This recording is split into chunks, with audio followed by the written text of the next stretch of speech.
নমস্কার, আশা করি আপনারা সবাই ভালো আছেন। একটা নতুন ব্লগ নিয়ে আবার এসে গেছি। আজকে আমার উইক অফ, তাই ভেবেছি সারাদিন কি করলাম আপনাদের সাথে সব শেয়ার করব। ঘড়িতে বাজে সকাল 8টা আর আমি ঘুম থেকে উঠে পড়েছি। ফার্স্ট কাজ হচ্ছে ঠাকুর ঘরের দরজাটা আমি খুলে দিই। তারপরে সকালে আমি আর সুমন মিলে আমন্ডস খেয়ে নিলাম, যেটা কালকে রাতে ভিজিয়ে রেখেছি। আমন্ডস খেতে খেতে চলে এসেছে একদম কিচেনে এসে আমি একটু কফি বানিয়ে নিলাম। ছুটির দিনে কফি বা চাটা কিন্তু আমাদের মাস্ট থাকে। যে কোনো একটা দিয়ে আমরা শুরু করি আমাদের দিনটা। আর কফি খেতে খেতে আমরা কিন্তু ঠিক করে নিয়েছি আজকে সারাদিন আমরা কি করব আর কি আমাদের আজকে মেনুতে থাকবে।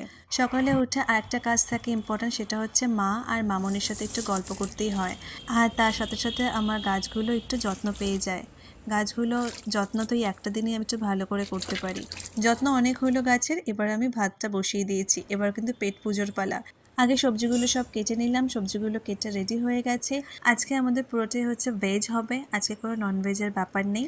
ভেজের মধ্যে কিন্তু আলু কিন্তু রাখতেই হবে সুমনের জন্যে, না হলেও খেতে পারে না। আগে আমি সব ভেজিটেবলসগুলো ভেজে নেব, তার জন্য আমি কড়াইতে একটু তেল আর সব ভেজিটেবলসগুলো দিয়ে দিয়েছি। আর এখানে আছে হচ্ছে ফুলকপি, কড়াইশুঁটি, গাজর আর লঙ্কা।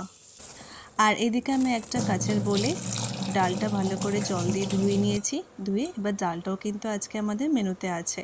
ফ্রাইটা হতে হতে আমি ততক্ষণ কিছু ঘরের কাজ করে আসি, চলুন।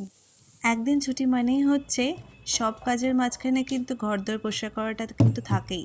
তো আমি এখন একটু ঘরদোর পরিষ্কার করে নিই আর আপনাদের সাথে একটু গল্পও হয়ে যাচ্ছে, দুটো কাজ একসাথেই হয়ে যাক। বেলা 12টাও বেজে গেল, এবার রান্নাটা পুরোটা কমপ্লিট করতে হবে। শুকনো লঙ্কা, দারচিনি, এলাচ, লবঙ্গ সব কিছু আমি গ্রাইন্ড করে নিলাম। ফার্স্টে তেলের মধ্যে গোটা দারচিনি, লবঙ্গ, তেজপাতা সব কিছু দিয়ে ভেজে নিলাম। তারপর টমেটোগুলো কুচোগুলো দিয়ে দিলাম এর মধ্যে। সেই ভেজে রাখা কড়াইশুঁটিগুলো তারপর এর মধ্যে ঢেলে দিলাম, দিয়ে ভালো করে নাড়িয়ে নিলাম। মিক্সচারতে করা যে পেস্টটা সেটা এর মধ্যে এরপর দিয়ে দিলাম সব মশলাগুলো। কেটে রাখা আলুগুলো তারপর ওর মধ্যে দিয়ে দিলাম। তারপর 1 টেবিল স্পুন ধনে গুঁড়ো, জিরে গুঁড়ো দিয়ে ভালো করে নাড়িয়ে ঢাকা দিয়ে রেখে দিলাম। আর একটা ফ্রাইং প্যান নিয়ে এবার কিন্তু রাইসটাও করে নেব। রাইসটা করার আগে ফার্স্টে একটু ঘি দিয়ে তারপর এলাচ, দারচিনি, তারপর একটু লঙ্কা দিয়ে ভালো করে ফ্রাই করে নিলাম। নিয়ে তারপর যেই ভাতটা যেটা আমরা ভেজেছিলাম সেই ভাতটা কিন্তু এর মধ্যে দিয়ে দিয়েছি। দিয়ে ভালো করে নাড়িয়ে তারপর সব ভেজিটেবলসগুলো এর মধ্যে ঢেলে দিয়েছি। ঢেলে ভালো করে মিক্স করে নিচ্ছি।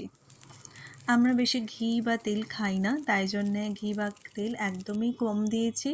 1 চামচ করে দিয়েছি আর বাকিটা যেই ঘিটা ছিল ভেজিটেবলসের মধ্যে সেটাই যেইটুকুনি আছে। আর এদিকে আলুর দমটা কিন্তু একদম কষে গেছে, খুব ভালো গন্ধ বেরোচ্ছে। আর আমাদের ঘরোয়া ফ্রাইড রাইসও কিন্তু রেডি হয়ে গেছে। আর এদিকে হচ্ছে সেই বেগুনগুলো যেগুলো আমি কেটে রেখেছিলাম সেগুলো কিন্তু সুমন ভাজতে শুরু করে দিয়েছে অলরেডি। আর আমি চান করে ঠাকুরকে পুজো দিয়ে নিলাম। ঘড়িতে বাজে এখন দুপুর 2টো আর আমরা বসে পড়েছি ডাইনিং টেবিলে। ছুটির দিনে একটুখানি ভালো কিছু না রান্না করলে একদম খেতে ভালো লাগে না। মনে হয় যে একটু বাইরের রেস্টুরেন্ট থেকে খেয়ে আসি। কিন্তু বাড়িতেই যদি একটু ভালো করে রান্না করা যায় তাহলে কিন্তু বাইরে যেতে আর মন করে না, তাই না? আজকে আমাদের মেনুতে ছিল ফ্রাইড রাইস, আলুর দম, বেগুন ভাজা আর কিশমিশ দিয়ে ডাল। আমার তো নিরামিষের দিন এসব রান্নাই বেশ ভালো লাগে। আপনাদের কেমন লাগে? আপনাদের নিরামিষ রান্না কি ভালো লাগে আমায় কিন্তু জানাবেন কমেন্টে। রান্নাগুলো যেমন দেখতেও ভালো হয়েছে তেমন কিন্তু খেতেও ভালো হয়েছে। সারাদিন তো অনেক কাজকর্ম হলো, খাওয়া দাওয়া হয়ে গেল। তারপর এখন কিন্তু আমাদের মি টাইম।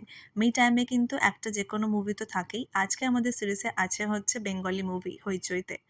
তাহলে চলুন এবার আজকের মতো শেষ করি, আবার দেখা হবে আমার নেক্সট ব্লগে।